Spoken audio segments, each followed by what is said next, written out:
find in embedded system is case study presented by Dr.S.Sumathi, heading Department of Ece-Ace, Adiman College of Engineering. The topics covered under this units are data compressor, alarm clock, cell phones, audio player, software modem, digital still camera, telephone answering machine, engine control unit. The common topics under each case studies are requirements, specification, class diagram, system architecture, component system design and testing, system integration and testing. Under the topic of data compression, the definition is data compression that takes in data with a constant number of bits per data element and puts out a compressed data stream in which the data is encoded in variable length symbols. Requirements algorithm. We use Huffman coding techniques under this. The data compressor takes in a sequence of input symbols and then produces a stream of output symbols. For example, the input symbols are 1 byte in length, the output symbols are variable length. We choose a format in which to deliver the output data. Bit by bit delivery is almost certainly too slow. No one-to-one relationship between the input-output symbols. We may have to wait for several input symbols before a packed output word form comes out. Shown in the figure, we have input and data compressor and will take the output. Huffman coding for text compression aims at statistical reductions in the volume of data.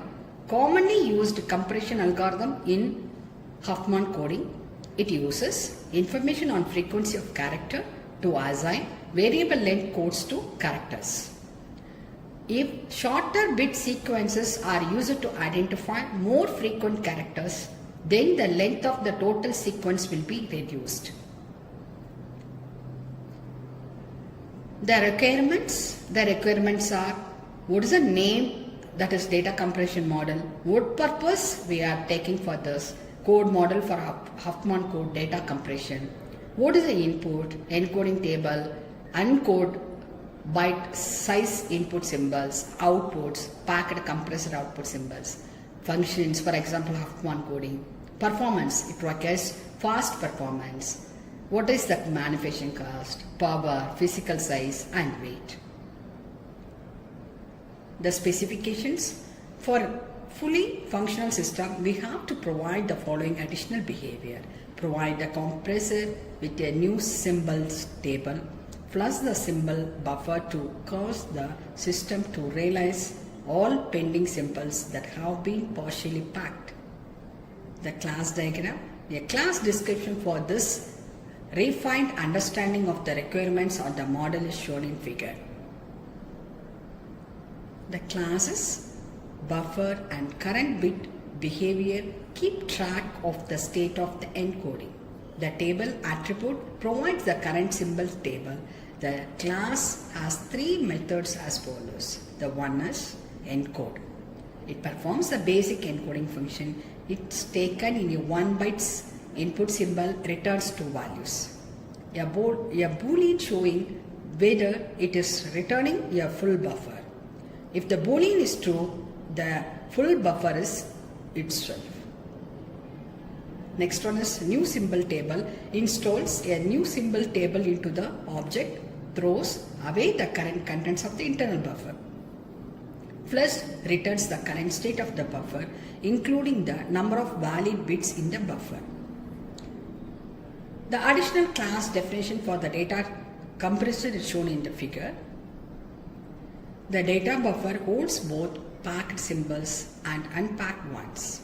The longest Huffman code for an 8-bit input symbol is 256 bits. The insert function packs a new symbol into the upper bits of the buffer. The symbol table class indexes the encoded version of each symbol. The class defines an access behavior for the table. Load behavior is used to create new symbol table. The state diagram for encode behavior is shown in the slide. with the start, input symbol, encoding. Then it goes to create new buffer, add to buffer, return true value, return false value. It's analyzing and then it stops. The state diagram for insert behavior is given here. Start with input symbol and it's whether true or false. True means new symbol fills buffer and false means spark into the buffer and update the length and it goes to stop. Next one is alarm. In alarm clock, microprocessor is to read the clock's buttons, update the time display. The figure given below illustrates the front panel design for the alarm clock. So the requirements for an alarm clock is given in this slide. It has purpose. What is the purpose? Of course, it is a 24 digital clock with a single alarm. What is the input? 6 push buttons, set time, set alarm, hour, minute, alarm on, alarm off. What is the output? 4-digit clock, style output, PM indicator, height, alarm ready, light buzzer, okay. So the next one is, what is the function of that? Default mode will be there. Display shows the current time. PM light is on from noon to midnight. And hour and minute buttons are used to advance time, alarm respectively. Pressing one of those buttons increments the hour and minute ones. So these are the functions are given in this slide and along with the